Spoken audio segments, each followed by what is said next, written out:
따뜻한 감성, 차가운 이성, 정확한 분석이 함께합니다. 뜨거움과 따뜻함이 함께하는 시간, 신율의 출발 새 아침. 신율의 출발 새 아침 3부 순서 시작합니다. 지금 방금 들어온 뉴스가 있는데요. 오늘 새벽 5시 반쯤에 독도 인근에서 조업을 하던 어선에서 화재가 발생했다고 합니다. 지금 5명이 실종된 상태고요. 5명이 구조됐다고 하는데요. 실종된 5명이 빨리 찾아야 될 것 같은데 이 겨울에 수온도 굉장히 낮을 것 같아서 걱정이 많습니다. 또 다른 피해가 없기를 바라는 마음입니다. 자, 해외 자원개발 국정조사 요구서. 어제는 야당의 입장을 들어봤는데요. 자, 오늘은 여당의 입장을 한번 들어보겠습니다. 자, 자원외교 국조특위에 임하는 여당의 입장. 권선동 의원, 지금 국조특위 여당 간사시죠? 새누리당 권성동 의원 연결해서 여당의 입장 들어보겠습니다. 권 의원님 안녕하십니까? 예, 안녕하세요. 권성동 의원입니다. 예. 이 국조 대상 범위, 이게 이제 지금 또 문제가 되고 있죠. 그렇죠? 지금 야당은 이명박 정권 한정해야 된다. 근데 여당은 DJ 그리고 노무현 정권 이거 다 자원외교 따져보겠다. 지금 이런 거죠. 그렇죠? 그렇습니다. 예. 우선 그렇게 주장하시는 배경부터 좀 말씀해 주시겠어요? 우리 자원외교, 해외 자원개발 문제는 어떤 특정 정부에서, 일어난 문제가 아니고요. 예. 역대 대한민국 모든 정부에서, 핵심 정책으로서 이렇게 집행이 되어온 그런 사안입니다. 아시다시피 우리나라는 해외에 대한 그런 에너지 의존도가 93%가 넘는 자원 빈국이거든요. 예. 또 그리고 고유가 시대가 도래할 때마다 해외에 있는 자원을 확보해서 지속 가능한 대한민국을 만들어야 되겠다는 것이 국민의 여론이었고요. 예.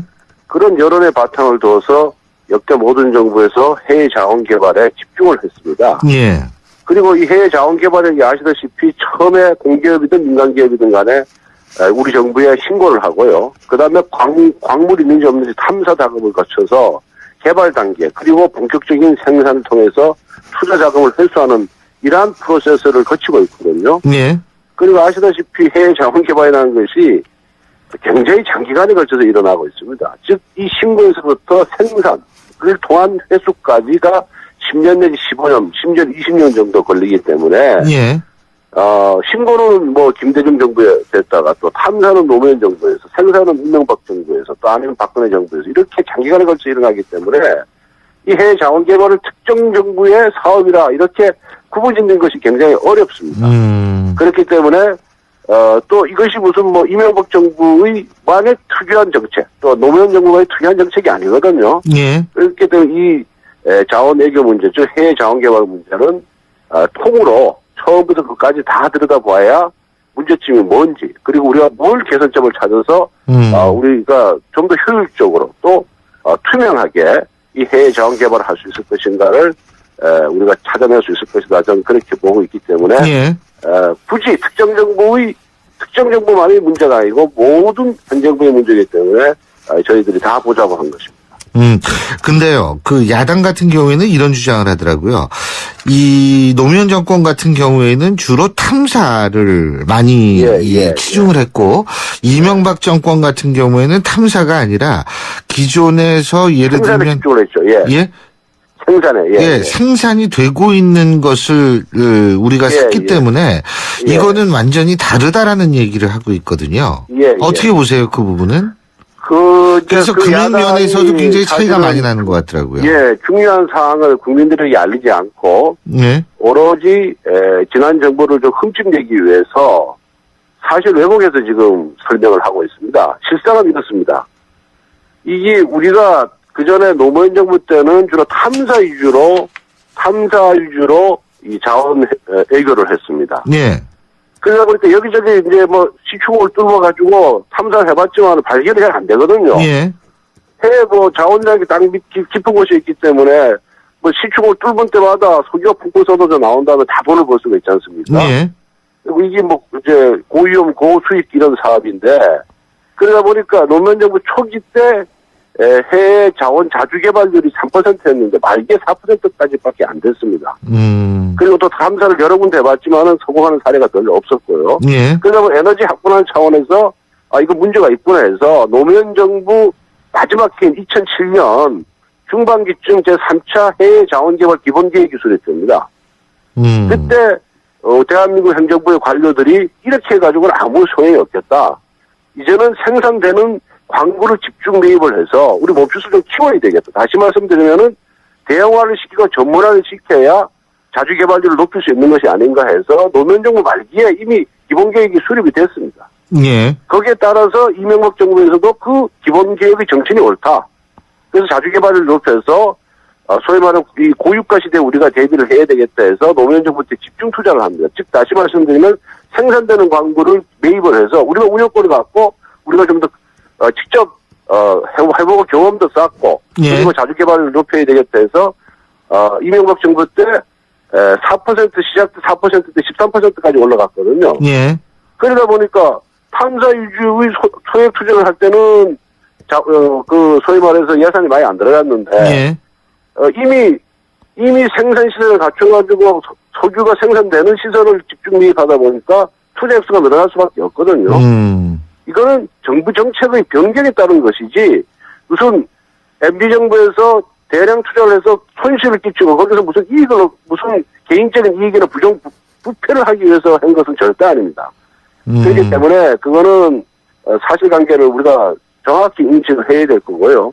그 다음에 투자 해수율도 노무현 정부 때는 높았는데 MB 정부 때 낮았다. 이렇게 이제 주장을 하는데 그것도 우리 산업부에서 발표한 자료에 의하면은 수치 차이가 조금 거의 비슷비슷합니다. 예, 비슷비슷하고 또 이 회수라는 것이 앞으로 장래 10년, 15년 후에까지 내다봐야 되기 때문에 지금의 가치로서 회수율이 얼마냐를 따지는 것도 사실은 좀 어폐가 있다 이렇게 보고 있습니다. 이명박 정부가 그러니까 무슨 비리를 저지르려고 그러려고 했던 것은 아니다 이런 말씀이시대, 그죠? 그렇습니다. 예, 정부 정책의 변화에 따라서 노무현 정권 때도 마찬가지 아니에요? 노무현 정부 때도 그러한 기조하에서 노무현 정부 기조하에서 했는데 노무현 정부도 앞에서 말씀드린 바와 같이 탐사 위주로 하다 보면 탐사는 돈이 많이 안 들거든요. 예. 그래서 전체적인 투자액이 적고 그렇다면은 노무현 정부 때 수립된 계획에 따라서 또 자신들도 그것이 옳다라고 생각했기 때문에 투자 액수를 대폭 늘리는 바람에 이 투자 액수의 차이가 있을 뿐이지 해수율에 있어서는 양 정부 모두 별 차이가 없다는 그런 말씀을 드립니다. 그런데요. 또 한 가지는 이게 국정조사 기간에 한정이 돼 있고요. 예? 예. 실제적으로 이 노무현 김대중 정권까지 이걸 확 넓혀버리면은 실제로 이게 주마간상격으로 대충 흩을 수밖에 없는 상황이 벌어지는 건 아니에요? 그렇지는 않습니다. 우리가 사실은 이번 그 해외 자원개발 문제점에 대해서는 별도의 국정조사 특위를 만들 이유는 없다고 봅니다. 기존에 그 문제를 다룰 상임위가 우리 산업자원위가 있지 않습니까? 예. 그 산업자원위에서 집중적으로 이 문제를 갖고 청문회를 개최하던 등으로 통해서 왜 우리가 해외 자원개발에 뛰어들었는지, 그 불가피성이 있는 건지, 또 중요성이 있는 건지, 또 우리가 이걸 계속해서 해야 되는지에 대한 국민적 컨센서스를 충분히 할 수가 있거든요. 예. 그리고 한 15년 동안 지금 시행이 됐기 때문에 이게 사람이 하는 일이기 때문에 문제점이 분명히 있습니다. 그럼 문제점이 무엇인지 이것을 도출하고 어떻게 개선하면은 지속 가능한 경제 발전을 이룩할 수 있을 것인가. 그래서 이거 제도적인 관점에서 접근을 해야 되고요. 그리고 그 와중에서 공기업 직원이라든가 공무원 중에 개인적인 비리와 부정이 있다면 이것도 당연히 엄하게 처벌을 해야 되는 겁니다. 예. 그래서 그것은 중요하지 않고요. 우리는 이번 국정조사를 통해서 우리가 왜 해외 자원개발에 뛰어들었느냐, 이게 얼마나 중요한 것이냐, 그리고 어떻게 하면은 개선점을 찾을 것인가, 이 부분에 대해서 접근을 한다 그런다면은 그 기간이 그렇게 결코 짧은 기간이 아니다. 그리고 이 해외 자원개발 경험 많은 사람들의 의견을 들어보면은 저는 충분히 우리 그 대한민국의 발전을 위해서 또 미래를 위해서 중요한 대안을 핵심적인 대안을 찾아낼 수 있을 것이다. 그렇게 생각을 하고 있습니다. 여기에서 이제 핵심이 이명박 대통령의 주민 출석 여부 아니겠습니까? 어떻게 보십니까? 글쎄요, 이게 우리 새정치민주연합에서 예. 이 국정조사를 통해서 한 건을 하겠다. 또 정치적으로 폄하시키고 흠집을 내서 반사적인 이익을 얻겠다 하라는 그런 목적이 저는 숨어 있다고 보고 있습니다. 근데 국정조사는 아시다시피 제도적인 개선점을 찾는 데 주안을 둬야 되거든요. 예. 근데 이런 식으로 따지면은 뭐 노무현 정부의 모든 사람 또 김대중 정부의 모든 사람들 다 불러야 됩니다. 이명박 대통령의 정책을 대통령의 정책에 대해서 그것이 잘 되냐 못 되냐 따지면서 전직 대통령을 부르기 시작하면은 전직 총리, 전직 장관 모두 다 불러야 되거든요. 예.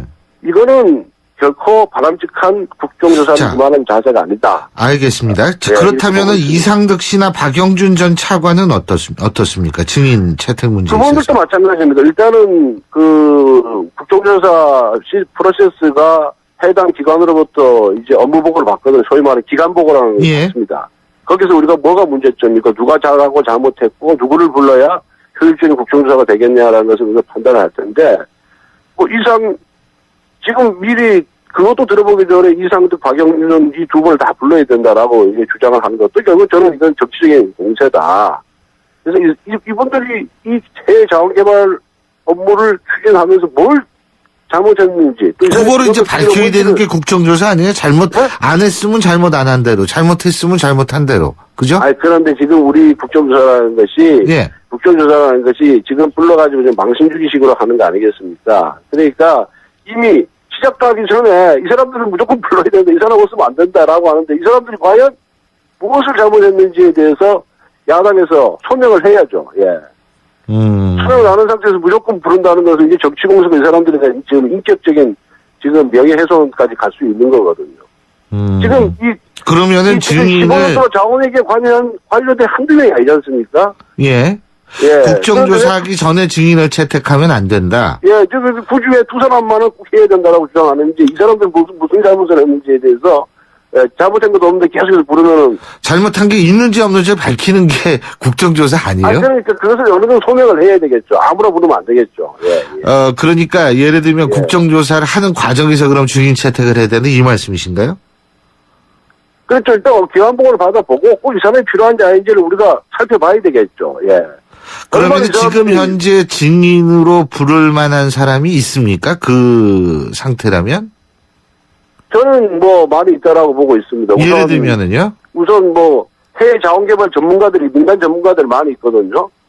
해외 자원개발 민간 예. 전문가들도 심지어 저기 미얀마의 그 가스전 같은 경우에는 15년 만에 지금 개발이 되고 있는 겁니다. 지금 소기가 그 가스가 나오고 있는 겁니다. 그런데 예. 오랫동안 종사한 사람들한테 이 해외 자원개발이 얼마나 어렵고 왜 해야 되는지 또 이런 정책 수립하는 사람들 불러서 하면 되는 겁니다. 그런데 지금 역대 모든 정부의 차관들 해외 자원개발 담당한 차관들이 한두 명이 아니거든요.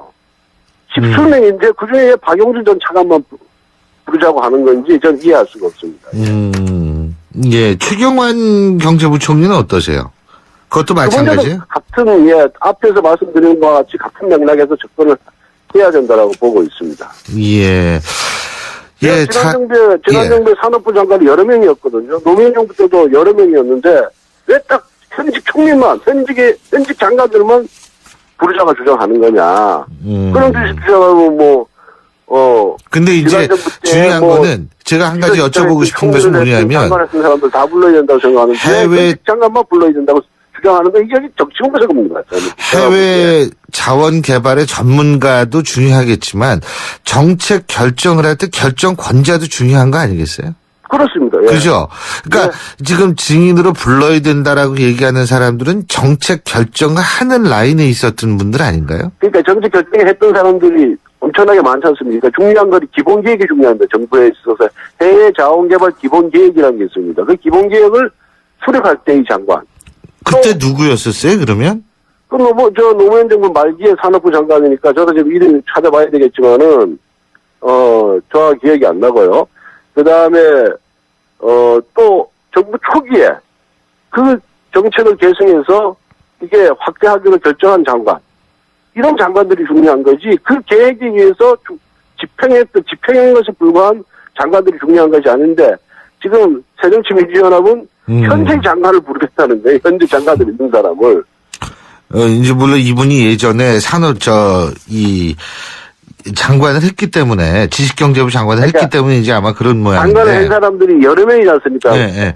MB 그러면 정부에서도 MB 그렇죠? 정권 초기에는 윤지식 장관이었나요? 그러니까 윤상직인가? 예. 윤상직 장관 현재 지금 현재 장관이죠. 예, 맞아요. 국정에 불과했고요. 예, 예. 예, 현재 지금 장관이고요. 그때 장관이 누구였는지 기억이 안 나네요, 저는.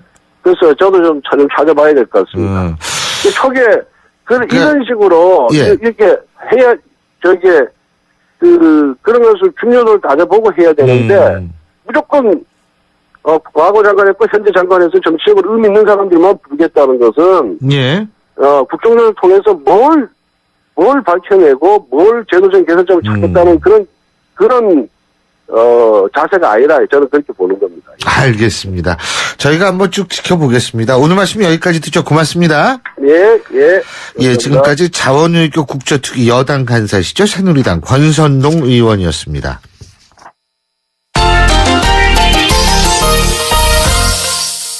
스포츠 소식 알아보겠습니다. 경향신문 김세훈 기자 연결하죠. 김세훈 기자. 네, 안녕하세요. 예.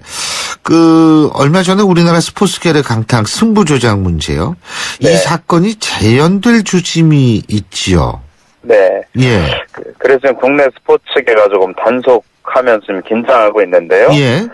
지금 프로농구 KBL이 어제 이제 이런 발표를 했습니다. KBL에서 뛰고 있는 선수가 불법 도박 관련자의 접촉을 받았다. 예. 그래서 자체 신고를 했고, 이거를 우리도 고발 조치를 이제 체육계 쪽에다 했다. 이런 얘기를 했어요. 예. 그러니까 이전에 한번 승부조작 불법 도박 이런 거로 인해서 큰 홍역을 치렀으니까요. 예. 그러고 나서 KBL이 이제 10개 구단의 감독과 코치 선수들 이런 사람들을 상태로 지금 대상으로 조사를 계속 벌이고 있다. 상태 점검을 하고 있다. 이렇게 얘기를 했고요. 얼마 전에 한국 프로배구 연맹도 구단 전체에다 승부조작 관련자들이 접근을 하고 있다고 하는데 경계해라라는 내용의 공문을 발송을 했거든요. 예. 이제 이전에 승부조작 문제로 해서 법의 처벌을 받고 한 사람들이 지금 좀 풀려나는 지금 때입니다. 형기를 마치고 최근에 풀려나는 때다 보니까 다시 활동을 재개하는 거 아니냐 이렇게 하고 지금 스포츠계가 긴장을 하고 있죠. 프로축구가 2011년 6월에 승부조작 파문에 휩싸여서 47명이 영구 제명당했고 예. 프로배구하고 프로야구에서도 승부조작 사건이 불거졌었죠. 예. 그러면 선수들이 영구 추방되고 또 팀은 뛰지 못하게 됐고 이런 일이 있었는데요. 이게 큰 일을 겪고 나서 이제 학습 효과도 있고 그동안 많이 교육도 했고 했으니까 이제 이런 문제가 다시 발생하지 않도록 하는 이제 제도적인 장치들이 많이 좀 마련이 됐거든요. 그러니까 이전 같으면은 그냥 혼자 이런 협박을 받거나 그러면 선수들 혼자 이제 냉가슴을 앓고 이렇게 됐는데 이제 이거를 공식적으로 얘기를 하고 이제 전체에다 이제 긴장감을 주고 있는 겁니다. 그러니까 그동안 한번 이 큰 어려움을 겪고 나서 배운 것들 그런 것들이 학습 효과로 그대로 나타나고 있는 거죠. 그렇군요. 그리고 병역 미필자죠. 프로골퍼 배상문 선수요. 네. 해외여행 허가 기간을 연장받지 못해서 결국 군대에 가게 됐다. 이런 얘기도 있죠. 네, 그렇습니다. 지금 미국 프로골프 투어에서 지난 4월에 한번 우승을 했었죠. 네. PGA 투어에서 지금 2승을 거두고 있는데 배상문 선수가 나이가 아직 만으로 28입니다. 내년이면은 사실 군대를 가야 되는, 근데 더 이상 연장이 안 되는 나이인데요. 최근에 병무청이나 국가권익위원회 이런 데다가 병역을 조금 연기해달라 이런 계속 요구를 했는데 예. 그 요구가 어제 받아들여지지가 않았습니다. 대구 경북 지방 병무청에서 국외 여행 기간을 연장할 수가 없다 이런 통보를 받게 됐고요. 예. 그래서 배상문 선수의 비자가 이제 이달로 만료가 됩니다. 그러니까 법률에 따르면은 만료 시점에서 30일 이내, 그러니까 1월에 국내로 들어와서 이제 병역 혜택, 이제 영장이 나오게 되면 군대를 가야 되는 그런 상황인데요. 배상문 선수 입장에서는 2013년 1월에 미국 영주권을 받았다. 그래서 미국에서 활동을 하고 있고 하니까 그 관련 조항에 따라서 한 3년 정도 연장을 해달라 이렇게 좀 요구하고 있지만 병역 법상은 지금 연장이 안 되는 상태입니다. 예. 배상문 선수는 이제 2016년 리우데자네이루 올림픽에 출전을 해서 메달을 따고 그래서 병역 혜택을 받고 싶다는 게 본인 입장이지만요. 관련 법률은 그렇게 지금 허용이 되지 않고 있기 때문에 예. 배상문 선수 입장에서는 행정소송을 제기하거나 아니면 군대를 가거나 아니면은 시민권을 받으면서 한국 국적을 포기하거나 이 세 개 중에 하나를 선택해야 되는 상황입니다. 예. 예, 잘 알겠습니다. 오늘 말씀 여기까지 듣겠습니다. 고맙습니다. 네, 고맙습니다. 예, 지금까지 경향신문 김세훈 기자였습니다. 노란 셔츠 입은 말없는 그 사람이 어쩐지 나는 좋아 어쩐지 마음에 들어 오빠야 나온나 예, 영화 국제시장이 지금 한창 흥행몰이 중인데요. 영화 속 실제 주무대가 바로 부산의 대표적인 전통시장 국제시장입니다. 영화의 인기에 힘입어서 실제 국제시장 방문객들이 급증하고 있다고 하는데요. 쇠퇴하는 전통시장을 되살리는 동력이 되는 것 같습니다. 지금 들으시는 노란 샤츠를 입은 사나이, 바로 국제시장에서 영화배우 김윤진 씨가 부르는 장면 여러분 다 기억하실 겁니다. 영화 보신 분들은. 그래서 오늘 작심 인터뷰에서는 국제시장 상가 번영회 김용훈 회장 연결해서 자세한 얘기 들어보는 시간 갖겠습니다. 김 회장님 안녕하세요. 예, 안녕하십니까. 회장님은 영화 보셨어요? 예, 보았습니다. 예. 아니 근데 꽃분이네 가게가 실제로 있다며요? 예, 실제로 있습니다. 전 그 그거 당시 그 세트장에 이제 설치한 그대로 지금 존속하고 있습니다. 아 그렇군요. 근데 거기에서 미제물품 파는 가게는 아니죠? 아닙니다. 과거에는 그 당시에는 그렇지만 지금은 액세서리 작업을 취급하고 있습니다. 그렇군요. 저도 뉴스에서 실제 그 가게가 있다는 걸 보고 깜짝 놀랐는데 말이에요. 예, 예. 자, 영화 개봉 후에 방문객들이 많이 늘었죠? 얼마나 늘었습니까? 보다는 약 정확히는 모르지만 한 4, 5배 이상으로 늘었고 4, 5배? 후일에는 그보다 더 합니다. 예. 그렇군요. 예. 그러면 매출도 많이 늘었겠네요? 예, 그 방문객들이 바로 매출에 연결되는 건 아니긴 하되, 아무래도 많이 오니까, 시각적으로 보고, 자기가 순간적으로 그 필요한 물건을 많이 매출에 이어지고 있습니다. 예, 그렇군요. 그런데 어떻게 영화 개봉 전에는 시장 분위기가 그렇게 좋지는 않았죠. 재래시장이 아무래도 전반적으로 그러니까. 예, 근데 이제 시대 조리에 따라서 이제 대형 기업형 유통업체가 많이 부산에도 진출하기 때문에 예. 우리가 상당히 그 위축이 좀 된 건 사실입니다. 예. 그러나 우리 국제시장은 그 옛날 그 명성과 전통에 따라서 꾸준히 찾아주는 그 단골 고객들이 있고 해서 예. 꾸준하게 지내오고 있는 편입니다. 아, 그렇군요. 예. 근데 사실 국제시장 역사가 굉장히 오래됐잖아요. 예, 그렇습니다. 그 당시에 이제 국제시장에는 이 군수 물자들도 많이 쏟아져 나오고 팔고 그랬었던 데죠, 여기가. 예, 그렇습니다. 국제시장이 맨 처음에 그 형성된 과정은 예. 그 해방 직후에 예. 우리나라의 그 일본을 위시한 참 태평양 전쟁 이런 걸 위시해서 그 외국에 이제 징용 등 많이 갔던 사람들이 예. 그 해방과 동시에 이제 귀환하면서 주로 그때는 주 해상 통로가 배편이 아니겠습니까? 그래 부산항에 좀 입항해서 그 행선지가 마땅히 없고 인척들이 참 그 연락이 안 되던 터라.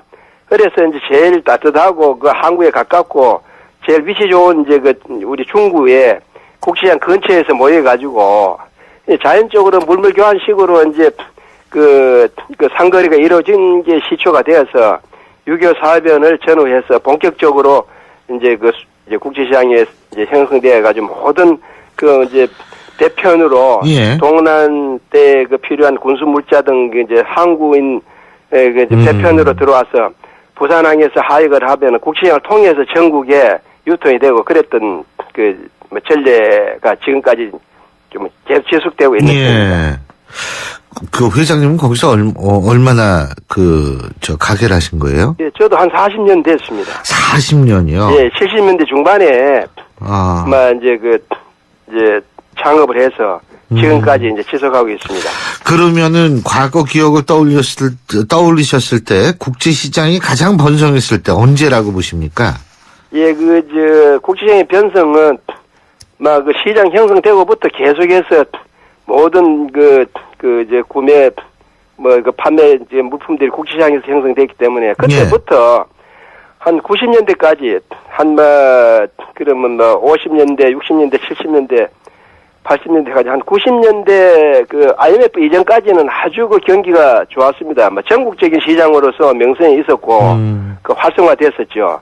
그러나 IMF를 겪고 나서 2000년대부터 유통시장이 큰 업체들이 부산에도 진출하고 해서 그때부터 위축이 되고 지금까지 좀 고전을 하고 있는 편입니다.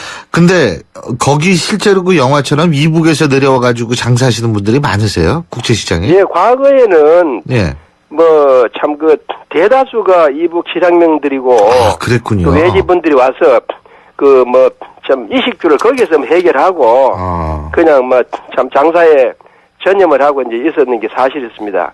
지금도 그때 분들 1세들은 거의 다 연세가 높고 해서 이제 은퇴를 하고 2세 3세 되는 분들이 여러분들 지금 한 80대 이후 되는 사람들 여러 명 지금 지속을 하고 있습니다. 그렇군요. 앞으로 이번에 계기를 해서 좀 많이 잘 살리셔야 될 것 같은데, 그죠? 국제시장을? 예. 어떤 계획 있으세요? 예, 그래서 그게 이제 우리가 이제 숙제고 앞으로도 꼭 풀어야 할 참 우리 이제 시장의 목표입니다만은 우리 국제시장은 지금 대기업들이 하는 매장들하고는 경쟁에 이제 우리가 이길 수가 없고 우리는 고유의 전통 시장으로서 참 전국에서 유일한 종합 전통 시장입니다. 국제시장에는 모든 물건이 일반 생활용품에서부터 주방용품, 혼수용품, 그다음에 군수용품까지 심지어 부산이 항만이 가깝기 때문에 모든 배 같은 선편에 들어가는 모든 일상용품까지 국제시장은 다 해결이 됩니다. 그래서 우리 이제 국제시장 상인들은 참 국제시장 찾는 고객들을 내 가족이다 생각하고 부모, 형제 또 자식들 같이 손님들을 이제 접대하고 대화로서 항상 은근한 경상도의 끈끈한 정으로서 서로 다시 찾도록 그렇게 이제 일회가 아닌 계속적인 이제 지속적인 구매객으로 될 수 있게끔 그렇게 노력하고 있습니다. 예, 오늘 말씀 여기까지 듣죠. 고맙습니다. 예, 대단히 감사합니다. 예, 지금까지 국제시장 상가번영회 김용훈 회장이었습니다. 윈가드 뿌니고의 박구윤이 전하는 우리집 행복지킴이 윈가드. 가정의 안전 항상 걱정되시죠? 스마트 방범창 윈가드가 강한 내구성과 스마트폰 알림 서비스로 가정의 행복을 지킵니다. 1566-7310 Smart Security Window, 윈가드. 신율의 출발새 아침 3부 순서는 여기까지입니다. 잠시 뒤 4부에서 뵙죠. 대한민국 사장님들, 이보영이에요. 사업하면서 힘든 일 참 많으시죠? 이젠 노란우산 공제 꼭 챙기세요. 갑작스레 소나기가 와도 우산 하나 챙겨놓으면 걱정 없잖아요. 소득 공제는 물론 복리이자에 목돈 마련 저축도 되고 법으로도 보호되니까 노란우산 공제 하나면 마음이 든든. 50인 미만 소기업, 10인 미만 소상공인 사장님이라면 누구나 가입하실 수 있대요. 창업할 때 가장 먼저, 사업할 때 가장 가까이. 참 든든한 동행, 노란우산 공제. 이 캠페인은 중소기업 중앙회와 함께합니다.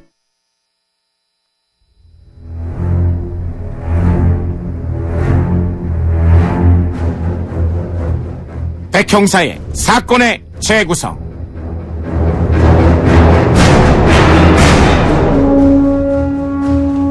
신율의 출발새 아침 4부 순서 시작합니다. 4부 스산한 음악으로 시작해서 저도 기분이 스산해지는데요.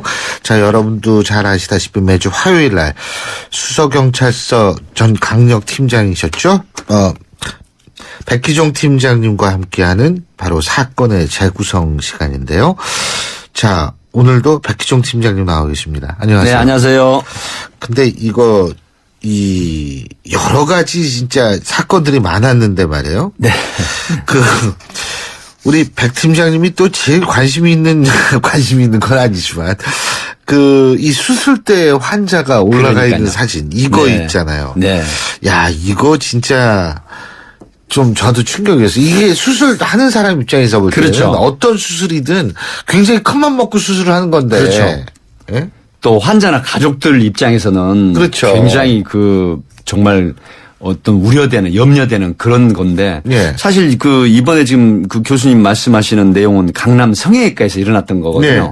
그런데 문제는 성형외과에서 마취가 수술실에서 완전히 끝나지 않은 상태에서 깨어나지는 환자 옆에 두고서 거기서 이제 생일 집도이가 생일인가 본데 생일 케이크를 갖다가 간호조무사가 주니까 그걸 또 불을 끄고 그다음에 현장에서 가위바위보를 하거나 셀카 촬영을 하면서 돈을 세거나 그다음에 심지어는 일회용 수술 장갑을 이게 200킬로에 18,000원밖에 안 되거든요.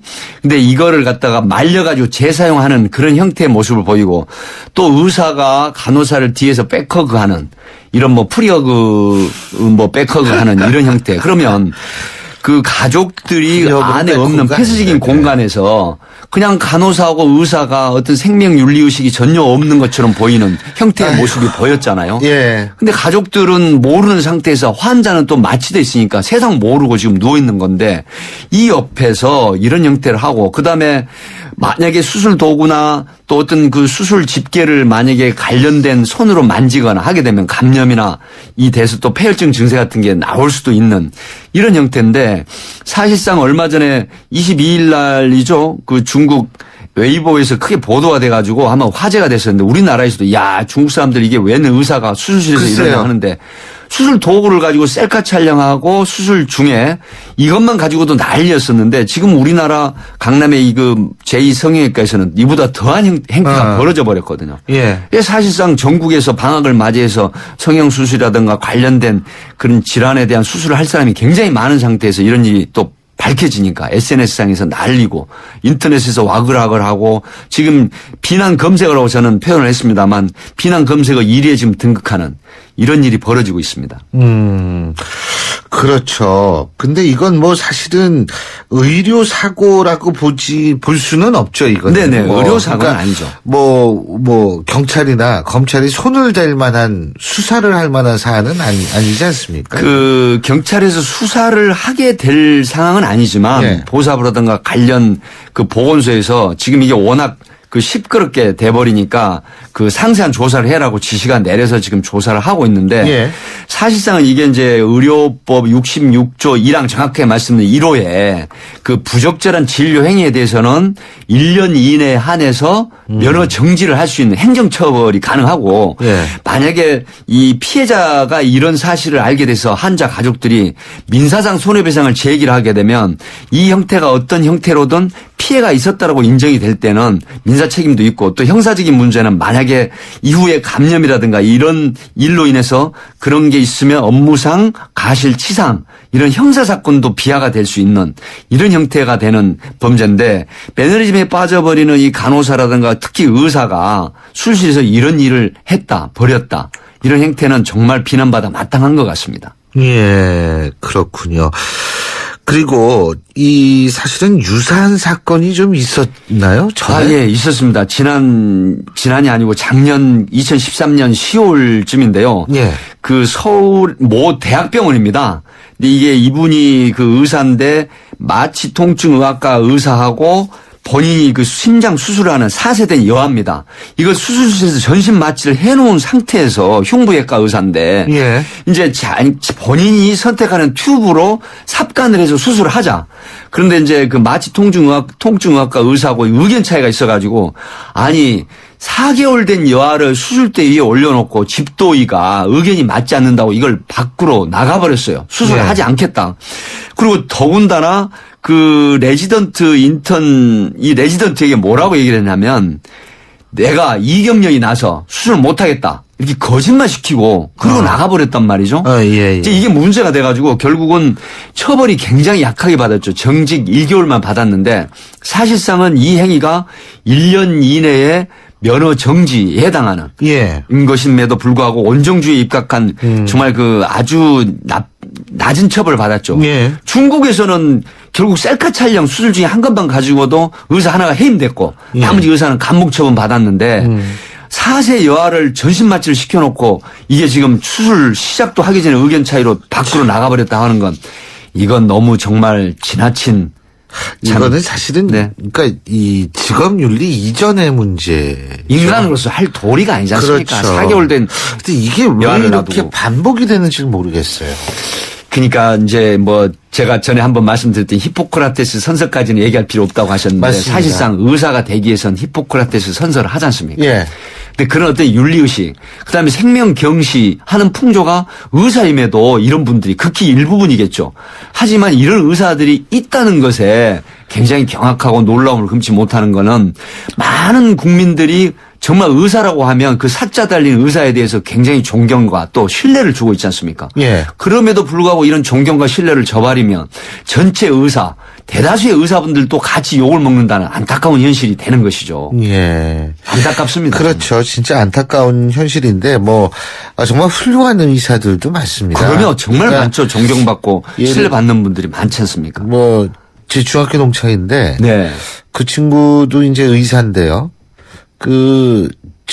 왜 쓰나미 뭐 이런 거 네. 해가지고 뭐 예를 들면 인도네시아나 이런 쪽에서 자진 자원봉사. 굉장히 많은 네. 사람들이 이제 희생됐을 때 자원봉사가고 그렇습니다. 항상 그런 데를 가요. 네. 그 친구는 그런 의사들도 있고. 아 정말 그렇죠. 예. 근데 또 이런 사람들도 있고. 그러니까 이게 결국은 개인의 멘탈 뭐 예를 들면 윤리의식 이런 것 때문에 이렇게 된 것 같은데 말이에요.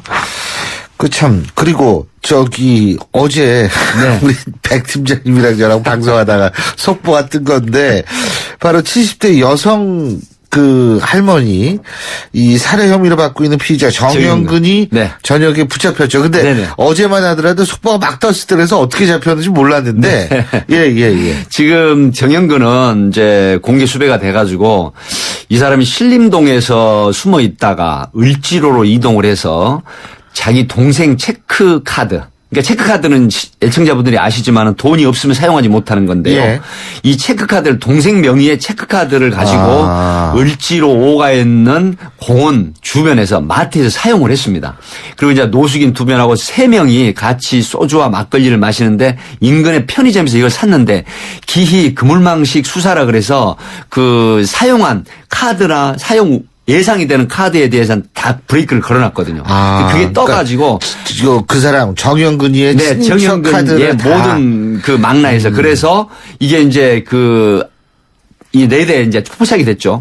그래서 수사본부에서 중부경찰서로 긴급하게 타정을 해서 현장에 있는 지구대 파출소와 형사가 출동을 해가지고 현장 마트 인근에 있는 공원에서 노숙자하고 술을 먹고 있는 정영근을 검거를 하게 된 것인데 수중에는 200원 정도밖에 없었고 그다음에 휴대폰 꺼져 있는 휴대폰과 그다음에 그 체크카드가 있었죠. 근데 문제는 재밌는 거는 취재를 해보니까 그 노숙인들하고 술을 먹으면서 그나마 어떤 걸 공개 수배를 의식을 했는지 술을 마시면서 마실 때는 마스크를 잠깐 내리고 마시고 그다음에 술을 먹고는 다시 마스크를 올렸다고 해요. 그렇게 얘기를 했다고 하는 재밌는 얘기가 있었는데 기자들이 이제 취재를 하면서 물으니까 죽을 죄를 졌습니다. 그러면서 할머니 죽음에 대한 그 범행 자백을 한 걸로 이렇게 지금 나와 있는데 어제는 그 술이 많이 취하고 해서 야간 조사를 안 하고 지금 아침부터 조사를 할 거로 그렇게 알려져 있는데 예. 오후에 브리핑을 하고 지금 여기서 가장 궁금한 거는 우리 애청자들이 가장 궁금해 하시는 것 또 저도 궁금하고요.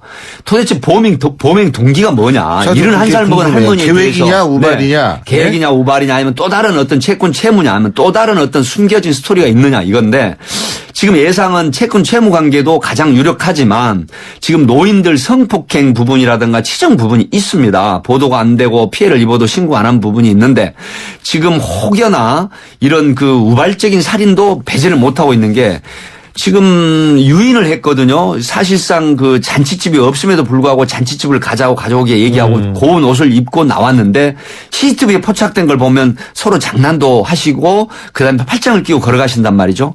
그래서 정영근이 그 집으로 유인을 해서 할머니를 어떤 성폭행하려고 시도했다가 우발적으로 범행을 해서 결국은 황급하게 살해한 이후에 자기 주거지 가까운 곳에 유기하고 현장에서 전화하고 예. 장갑도 벗어던지고 이렇게 해서 도주를 하지 않았나. 그런 지금 의심도 하고 있습니다. 근데 그거를 이제 자기 집 근처에서 시신을 유기했다라는 사실 자체라든지 이러한 것들이 이 정상적인 어떠세요? 살인사건 많이 수사해 네, 보셔서 많이 아실 해봤는데요. 텐데 보통 사람은 오히려 시신 유기를 하려면 더 멀리 가져가는 그렇습니다. 거 아니에요? 네, 대부분. 그렇죠. 네, 대부분 은폐를 하고 범행 노출을 하지 않기 위해서 그 살해한 사체에 대해서는 굉장히 은폐를 시키는데. 그렇죠. 지금 이 케이스는 그래서 일부에서 우발적인 살인이 아니냐 하는 부분도 지금 내다보는 게 가방이 지금 열려 있지 않습니까? 예. 고등학생이 발견했을 때 오후 3시에. 예. 그런데 미처 그 준비한 가방이 아니라는 것이죠.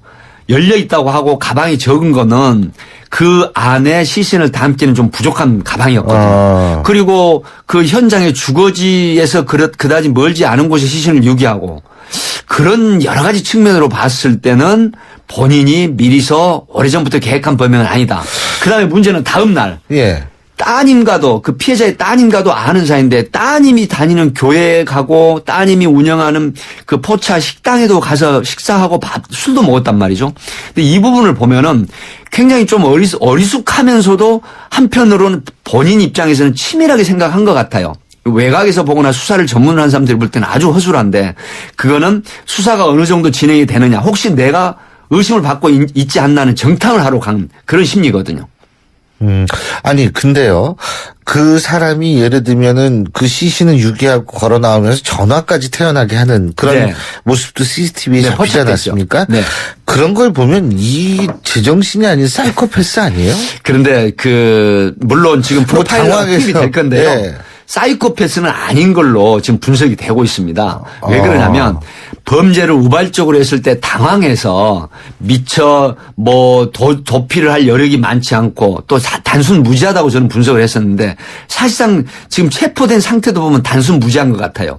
그런 그 상황들을 봤을 때 결코 사이코패스나 이런 소시오패스 범죄는 아니다. 그런 추측이 되고 분석이 됩니다.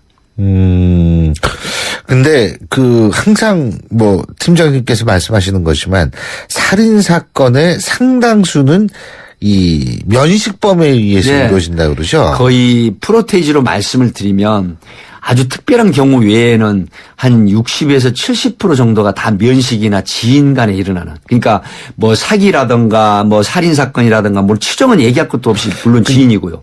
예. 예, 이런 게 지금 상당히 조심스럽게 나오는 분석입니다. 근데 그 지인들이, 그러니까 지인에 의해서 살인이 저질러졌다 하더라도 그 지인이라는 사람 자체가 사이코패스일 가능성도 있는 거죠. 그렇죠. 그러니까 우리가 보면 보통 사이코패스가 반드시 모르는 연쇄살인범, 아닙니다. 모르는 사람 중에는 연쇄살인범만 사이코패스는 지금 아니잖아요. 우리가 정상적으로 근무하는 회사에도 예. 그런 기질을 나타내지 않지만 사이코 성향이 있는 사람이 사실상 100명 중에 1명꼴로 있다고 합니다. 그렇죠. 근데 그런 범죄 성향은 아니라 하더라도 우리 장글의 미생에서 나오는 장글 있지 않습니까? 팀장님도 보신 모양이에요. 이런 부분에서도 보면 사이코 스타일의 상사가 있죠. 네. 또 부하도 있고요. 네. 그렇기 때문에 그게 범죄로 번지진 않지만 그런 유형을 보이는 기질이 있다고 하는 건 현실입니다. 교도소에서 범행을 하고 간 경우에는 25명당 한 명꼴로 사이코성 기질이 있다고 합니다. 그래서 이 사람들은 나와서도 그런 범죄를 저지를 가능성이 높다는 분석이 있죠. 예. 근데 어쨌든 지금 이 정영근이라는 사람, 결국 이제 노인을 대상으로 범죄를 저지른 건데, 노인이나 임산부, 어린아이, 이런 약자들한테, 범죄를 저질렀을 경우에는 가중처벌 대상이 되는 거죠. 그러니까 이제 그 약자가 있어서 그분들을 대상으로 한 범죄를 가중처벌한다기보다도 이제 아동처벌특례법이라든가 이런 유형의 그 일부 계층에 대해서 특별히 가중처벌하는 그분들을 상대로 해서 범행을 하면 노인을 상대로 하는 그런 처벌은 없고요. 없죠. 다만 양형에 있어서 같은 범죄나 혐의에 따라서 제명별로 양형에 있어서는 노인이나 또 임산부나 약자를 향해서 한 범죄는 가중처벌이라기보다는 형량에 대해서 더 처벌을 무겁게 내리는 이런 형태, 양형에 대해서 영향을 미치는 형태가 굉장히 높죠. 무겁게 받아들이는. 그런 예. 형태가 높다고 봐야죠. 그리고 이 정영근이라는 사람은 일단은 잡혔을 때 자기의 범죄 행각을 시인한 것 같더라고요. 네, 시인을 했습니다. 죽을 죄를 졌습니다. 예. 뭐 물론 뭐 왜 그 했느냐 하니까 기억이 없다 하면서 고개를 가로젓기도 했지만 사실상은 죽을 죄를 졌습니다. 뭐 죄송합니다. 이런 얘기를 했는데 본인은 이미 자포자기 형태의 심리로 보이거든요. 그리고 그 동생이 체크카드를 사용했다고 하는 건 200원밖에 없었는데 가지고 있는 돈은 다니면서 거의 소진을 했던 것 같아요. 그래서 자포자기 형태의 심리가 되고 더 이상 숨을 곳도 없고 도망 다닐 곳도 없다는 그런 체념하는 표정이 역력했습니다. 그렇군요. 8192님, 백기종 팀장님 새해 건강하시고 재미있는 방송 기대합니다. 예, 0321님. 아까 저희가 그 병원 얘기 좀 했었죠. 이래서 의사들 믿고 몸을 맡길 수 있겠습니까? 무서워요, 정말. 근데요.